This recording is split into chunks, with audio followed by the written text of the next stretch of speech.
Pridiga papeža Frančiška med jutranjo sveto mašo v kapeli doma svete Marte 7. maja je govorila o kriterijih prave ljubezni.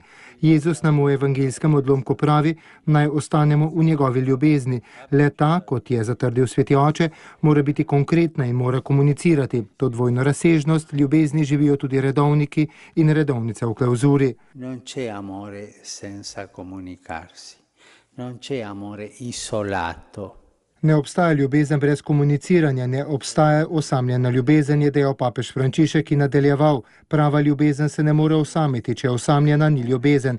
Je nekakšna spiritualistična oblika sebičnosti, ostajanja zaprti vase in iskanja lastne koristi. To je sebičnost, poudarja sveti oče, ki je na to povzel, da ostajati v Jezusovi ljubezni, torej predstavlja delovanje in sposobnost komuniciranja, dialoga, tako z Gospodom kot z našimi brati.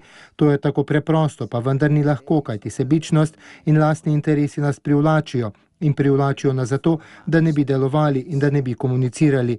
Jezus je od tistih, ki bodo ostali v njegovi ljubezni, dejal: to sem vam povedal, da bo moje veselje v vas in da bo vaše veselje dopolnjeno.